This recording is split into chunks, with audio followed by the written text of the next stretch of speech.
The morning sun cast long shadows across the marble floors of Kensington Palace as Princess Catherine stood before the ornate mirror in her private chambers.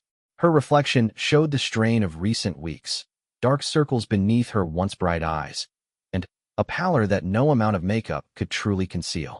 The weight of the crown jewels she wore daily seemed to have transferred itself to her very soul, pressing down with an intensity that made each breath feel labored. Catherine had always known that marrying into the royal family would bring challenges, but nothing could have prepared her for the intricate web of politics, expectations, and carefully orchestrated public appearances that now defined her existence. What had once been a fairy tale romance with Prince William had slowly transformed into something far more complex and demanding. The palace corridors buzzed with an unusual energy that morning. Staff members moved with heightened urgency, their whispered conversations creating an undercurrent of tension that seemed to permeate every room. Catherine's lady-in-waiting, Margaret, had mentioned something about an important family meeting, but the details remained frustratingly vague. As Catherine made her way through the familiar halls, she passed portraits of previous queens and princesses, their painted eyes seeming to follow her with a mixture of understanding and warning. Each woman had faced her own trials, her own moments of doubt and despair. Yet here they remained, immortalized in oil and canvas, their struggles reduced to footnotes in history books. The breakfast room held an atmosphere thick with unspoken words when Catherine arrived. Prince William sat at the head of the table, his usual morning ritual of reading newspapers replaced by an intense stare into his untouched cup of tea. His jaw was set in that particular way that Catherine had learned to recognize as a sign of internal conflict, a battle between duty and desire that seemed to define so much of their life together. Queen Camilla occupied her usual seat with the practiced grace of someone who had spent decades navigating the treacherous waters of royal protocol. Her presence commanded attention even in silence, and this morning she seemed particularly aware of her authority. The subtle smile playing at the corners of her mouth suggested she possessed knowledge that others in the room did not, a secret that would soon reshape the very foundations of their carefully constructed family dynamic. The servants moved efficiently around them, refilling cups and adjusting place settings with the kind of precision that came from years of training. Yet even they seemed to sense the unusual tension, their movements slightly more hurried than usual, their glances more frequent toward the principal figures at the table. Catherine picked at her breakfast, her appetite diminished by the growing certainty that something significant was about to unfold. The morning light streaming through the tall windows created patterns on the tablecloth, shifting and changing like the uncertain future that lay ahead. She found herself thinking of simpler times, before the weight of public scrutiny and royal expectations had settled upon her shoulders like a heavy cloak. William finally broke the silence, his voice carrying a weight that seemed to echo through the room. The words he spoke would mark the beginning of a transformation that none of them could have anticipated, a series of events that would test the very bonds that held their family together. The careful balance they had maintained for so long was about to shift, and Catherine could sense that her world was about to change in ways she had never imagined. The morning that had begun with such ordinary routines was about to become anything but ordinary. As the conversation began to unfold, Catherine realized that the life she had known, with all its challenges and compromises, was about to evolve into something entirely different. The future stretched ahead of her like an uncharted territory, filled with possibilities both terrifying and liberating. In the distance, she could hear the familiar sounds of London awakening, traffic beginning to build, people starting their daily routines, the world continuing its relentless march forward.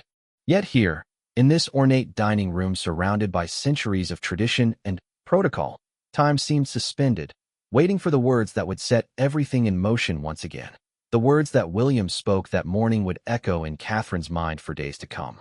His announcement about the new royal protocols and restructured duties had fallen like stones into still water, creating ripples that spread far beyond the confines of the breakfast room. The carefully orchestrated life that Catherine had grown accustomed to was about to undergo a dramatic transformation, one that would test her resolve in ways she had never anticipated. Queen Camilla's reaction had been immediate and telling. The slight upturn of her lips, barely perceptible to those who didn't know her well, spoke volumes about her satisfaction with the developments. She had long harbored concerns about Catherine's approach to royal duties, her tendency toward emotional displays that Camilla believed were inappropriate for someone of her position. The new arrangements would provide an opportunity to address these perceived shortcomings.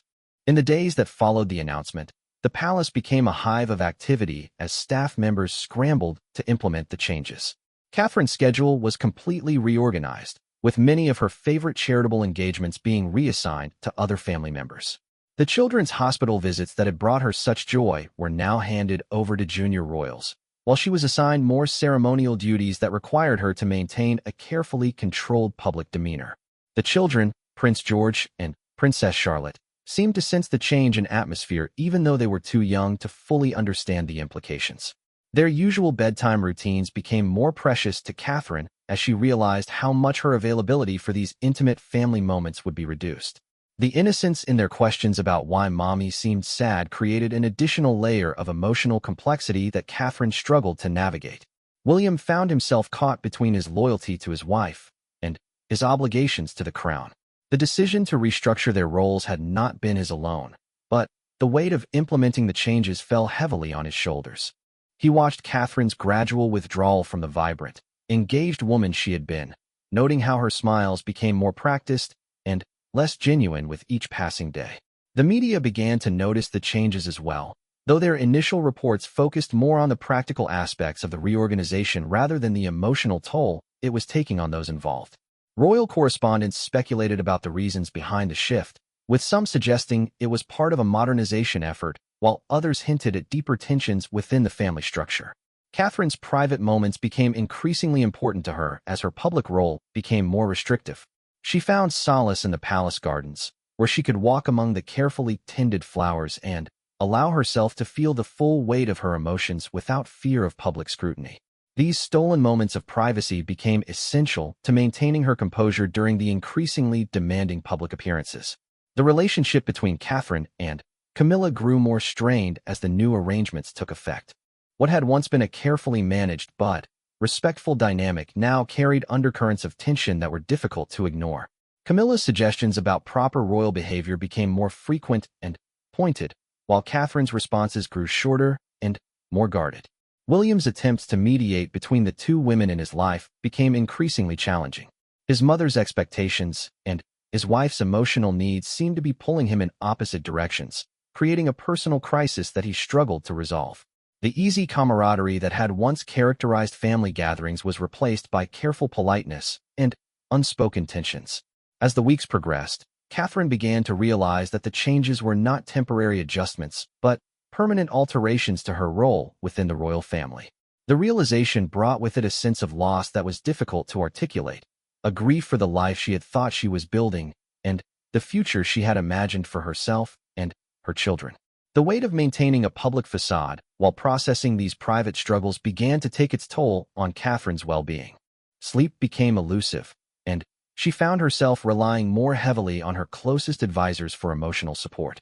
The isolation that came with her position seemed to intensify, creating a barrier between her authentic self and the role she was expected to play. The palace staff, many of whom had grown fond of Catherine's warm and approachable manner, began to notice the changes in her demeanor. Their loyalty to the royal family prevented them from speaking openly about their observations, but the concern in their eyes was evident to anyone who cared to look closely enough. The autumn wind whistled through the ancient windows of Windsor Castle as Catherine stood in the blue drawing room, preparing for what would become one of the most challenging public appearances of her royal career. The state dinner that evening would host dignitaries from 12 nations, and every detail had been scrutinized to ensure perfection. Yet Catherine felt anything but perfect as she struggled to reconcile her internal turmoil with the composed exterior expected of her position. The dress she wore had been selected weeks in advance by a team of advisors who understood the symbolic weight of every color choice, every cut, every accessory.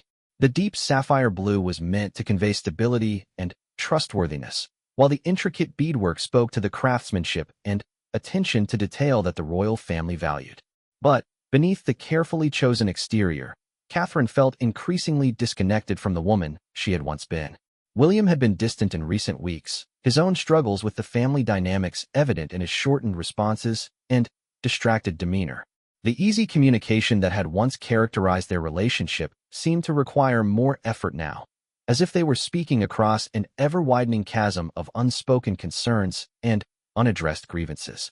The children had begun to notice the change in their parents' relationship, asking innocent questions that pierced Catherine's heart with their clarity and directness.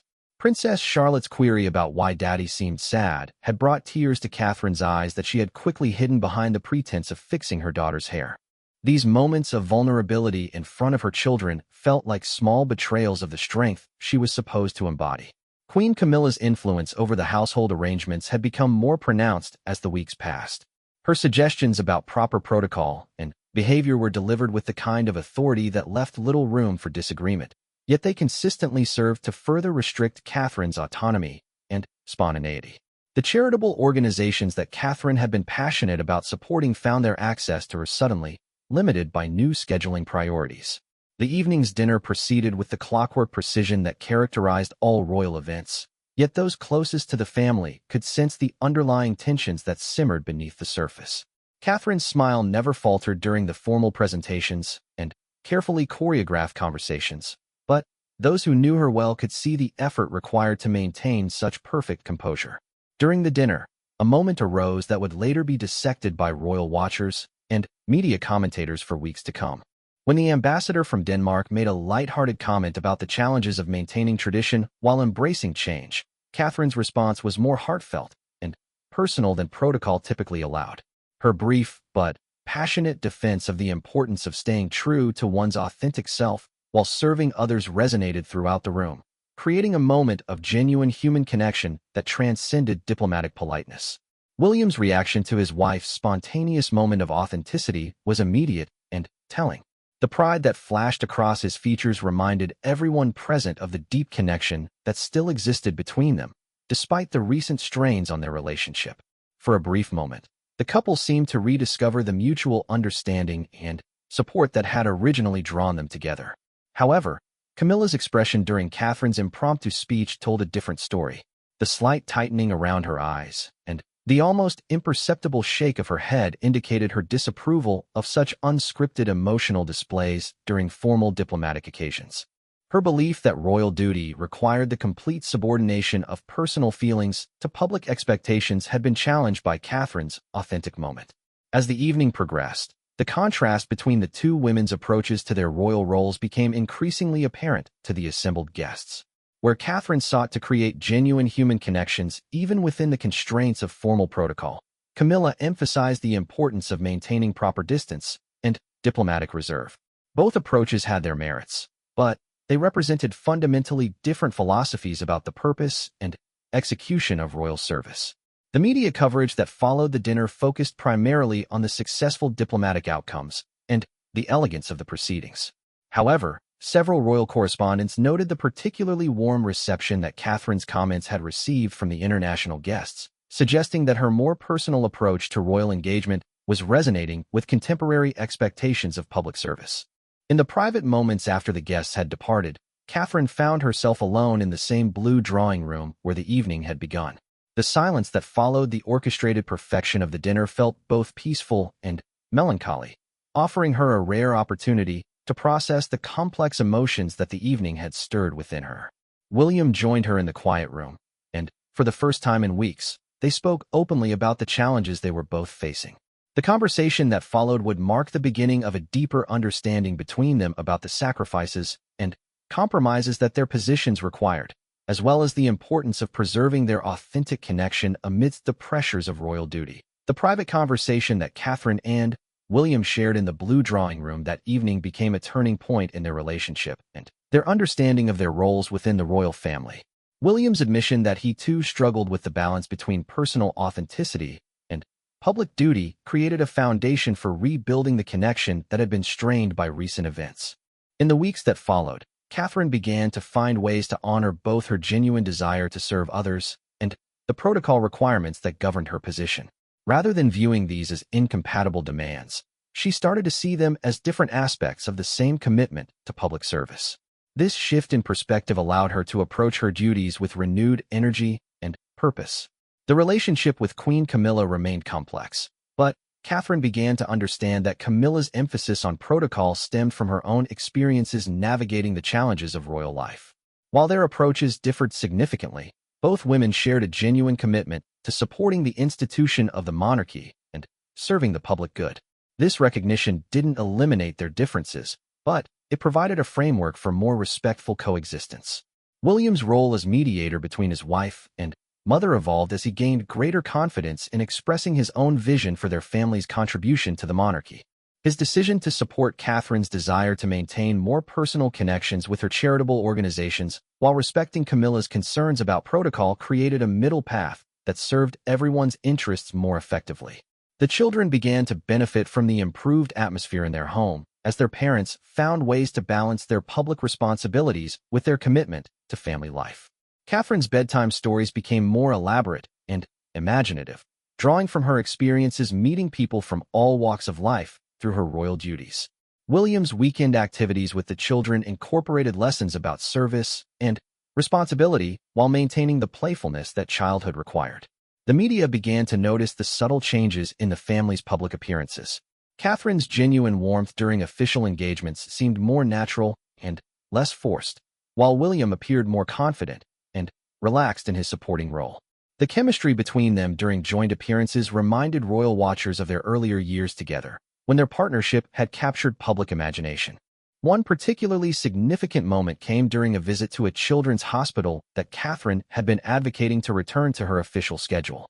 When a young patient asked her about being a princess, Catherine's response about the privilege of serving others and the importance of using one's platform to help those in need resonated far beyond the hospital walls. The conversation, captured by media cameras, became a defining moment in public understanding of Catherine's approach to her role. Camilla's presence at the hospital visit, initially intended as supervision to ensure proper protocol, became instead an opportunity for her to observe firsthand the genuine impact of Catherine's more personal approach to royal engagement. The older woman's gradual recognition that effective royal service could take many forms marked the beginning of a new phase in their relationship. The success of the hospital visit led to broader discussions about modernizing royal protocol to better serve contemporary needs while maintaining the dignity and respect that the institution required. Catherine's ideas about incorporating more interactive elements into official visits and creating opportunities for genuine dialogue with the public began to influence planning for future engagements. William's growing confidence in supporting these innovations reflected his own evolution as a royal family member. His ability to balance respect for tradition with openness to change became a model for how the monarchy could adapt to changing times while preserving its essential values and purposes. The palace staff noticed the improved working atmosphere as communication between family members became more direct and constructive. The tension that had characterized meetings and planning sessions began to give way to collaborative problem-solving and creative thinking about how to fulfill their various obligations more effectively. As winter approached, the family's public schedule included several high-profile events that would test their newly developed approaches to royal service. The anticipation surrounding these appearances reflected both media interest in the family's evolution and public curiosity about how they would balance tradition with innovation in their roles. Catherine's personal growth during this period was evident in her increased confidence during public speaking engagements and her ability to connect with diverse audiences while maintaining appropriate dignity and respect. Her development as a public figure reflected her deepening understanding of how personal authenticity and royal duty could be mutually reinforcing rather than contradictory. The Christmas season brought with it an opportunity for the royal family to demonstrate their newly evolved approach to balancing tradition with contemporary relevance. The annual Christmas broadcast, a cornerstone of royal communication with the public, would serve as a platform for showcasing how they had integrated personal authenticity with institutional responsibility. Catherine's preparation for her first solo Christmas message reflected her growth over the challenging months that had preceded it.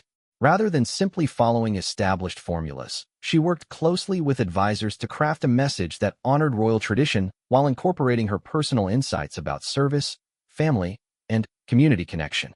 The result was a broadcast that felt both appropriately dignified and genuinely heartfelt. The message itself focused on themes of resilience, understanding, and the importance of supporting one another through difficult times. Catherine's delivery, while maintaining the poise expected of her position, carried an emotional authenticity that resonated with viewers across different demographics and backgrounds. Her references to learning from challenges and growing stronger through adversity, spoke to universal human experiences. William's pride in his wife's achievement was evident in the private moments following the broadcast. Their partnership had evolved to incorporate a deeper appreciation for each other's strengths and a more collaborative approach to their shared responsibilities. The crisis that had threatened to divide them had ultimately strengthened their bond and clarified their shared vision for their role in public life. Queen Camilla's response to the broadcast surprised many observers, including Catherine herself. Rather than focusing on protocol concerns, Camilla praised the message's effectiveness in connecting with the public while maintaining appropriate royal dignity. Her recognition that Catherine's approach had achieved important goals marked a significant evolution in their relationship and mutual understanding. The public reception of the Christmas message exceeded all expectations, with positive responses coming from diverse communities and age groups. Social media commentary highlighted particular moments where Catherine's words had provided comfort or inspiration to viewers facing their own challenges. The success demonstrated that authentic communication could enhance rather than diminish the monarchy's ability to serve the public good.